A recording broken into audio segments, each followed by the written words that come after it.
Hi friends, நீங்கள் எல்லாருமே black hole அப்படிங்கிற ஒரு விஷயத்தை பற்றி கேள்விப்பட்டிருப்பீங்க. அப்படி ஒரு வேளை நீங்கள் கேள்விப்படல அப்படின்னா நான் ஒரு சின்ன எக்ஸ்ப்ளனேஷன் இதை பற்றி கொடுக்குறேன்.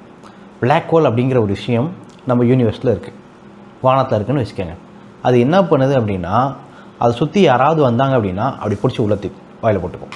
அது லைட்டாக இருந்தாலும் பரவாயில்ல, சரிங்களா? அது என்ன விஷயமா இருந்தாலும் பரவாயில்ல, அது தூக்கி வாய்க்குள்ளே போட்டுக்கும். ஸ்டீஃபன் ஹாக்கிங் அப்படின்னு ஒரு சயின்டிஸ்ட் ஒருத்தர் இருந்தார். அவர் என்ன சொன்னார்னா, பிளாக் ஹோல் அப்படிங்கிற ஒரு விஷயம் இருக்கும்போது, அதாவது எல்லாத்தையுமே உள்ளே வாங்கிக்கிற ஒரு விஷயம் இருக்கும்போது, நிச்சயமாக ஒயிட் ஹோல்னு ஒரு விஷயம் இருக்கும். அந்த விஷயம் என்ன பண்ணும் அப்படின்னா, அது எல்லாத்தையும் வெளியே தள்ளும் அப்படின்னு அவர் ஒரு தியரி சொன்னார். அந்த தியரியை அப்படியே வச்சுக்கோங்க. நான் இது மேலே ஒரு கான்ஸ்பிரசியாக ஒன்று ஒரு விஷயத்த சொல்கிறேன்.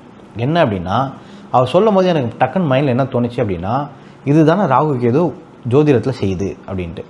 ராகுடைய வேலை என்ன அப்படின்னா, ராகுக்கு வந்து பார்த்திங்கன்னா வயிறுங்கிற விஷயம் கிடையவே கிடையாது. உங்கள்கிட்ட வயிறு இல்லைன்னா என்ன பண்ணுவீங்க? நீங்கள் ஹெவியாக சாப்பிட்லாம், எவ்வளோ வேணால் சாப்பிட்லாம், சாப்பிட்டுக்கிட்டே இருக்கலாம். வயிறு ஒரு நாள் ஃபுல்லானால் தான் சாப்பிட்ற நிறுத்த போகிறீங்க. வயிறு ஃபுல்லே ஆகலாம் என்ன பண்ணுவீங்க? சாப்பிட்டுக்கிட்டே இருக்க போகிறீங்க. ஸோ பிளாக் ஹோல் அப்படிங்கிறது வந்து ஒரு வயிறு ஒப்சஷன். அது எல்லாத்தையும் தூக்கி போட்டுக்கிட்டே இருக்கும். அது என்னவாக இருந்தாலும் போட்டுக்கும். உங்கள் ஜாதகத்தில் ராகு எங்கே இருக்குதுன்னு பாருங்கள். அந்த வீடு சார்ந்த விஷயங்களில் நீங்கள் ஒரு ஒப்சஸ்டாக இருப்பீங்க. அந்த வீடு சார்ந்த விஷயங்களில் இல்லீகலாக செயல்படுவீங்க. அதாவது உங்களுக்கு வந்து இதுவே கிடையாது, எல்லாத்தையும் தூக்கி போடுறா, இந்த ரூல்ஸ்லாம் நான் ஃபாலோ பண்ணிகிட்டு இருக்க மாட்டேன் அப்படிங்கிற மைண்டே இருக்கும். ரொம்ப ரொம்ப ஒப்சஸ்டாக இருப்பீங்க. ஃபார் எக்ஸாம்பிள் ஏஞ்சலினா ஜோலிக்கு 5 ராகு இருக்கும். அவங்க வந்து கிட்டத்தட்ட ஒரு 12 கிட்டோ 13 கிட்டோ வச்சுருக்காங்க. ட்வின்ஸ்லாம் வச்சுருப்பாங்க. ஆஃப்ரிக்கன் கிட்லாம் வளர்க்குறாங்க. நிறைய அடாப்ட் பண்ணிக்கிட்டாங்க. அதில் அவங்களுக்கு ஸ்ட்ராங்கஸ்ட் ஒப்சஷன் இருக்கும். இந்த ட்ரெடிஷனை அதை வந்து பிரேக் பண்ணிட்டு வெளியே போயிடுவாங்க. ஸோ ராகு வந்து க்ளீன் ஒப்சஷன் குறிக்கும். ராகுங்கிறது பிளாக் ஹோலை குறிக்கிற மாதிரி எனக்கு ஃபீல் ஆச்சு. சரி, ஒயிட் ஹோல்னால் அவர் என்ன சொல்கிறாருன்னா, எல்லாமே வெளியே தள்ளுங்கிறார். ஜாதகத்தில் வெளியே தள்ளக்கூடிய கிரகம் என்னென்னு பார்த்தீங்கன்னா கேது. கேதுங்கிறது டிட்டாச்மெண்ட்டை குறிக்கும். ஜாதகத்தில் ஜோதிடம் என்ன சொல்லுது, ஏஷியன் புக்ஸ் என்ன சொல்லுது அப்படின்னா, உங்களுக்கு கேது எந்த வீட்டில் இருக்கோ அந்த வீடு சார்ந்து உங்களுக்கு எந்த பற்றுமே இருக்காது, பற்றற்று இருப்பீங்க. ஏன் அப்படின்னா, போன ஜென்மத்தில் அந்த வீட்டை சார்ந்த விஷயங்களில் ஆண்டு அனுபவிச்சிருக்கீங்கன்னு ஜாதகம் சொல்லுது.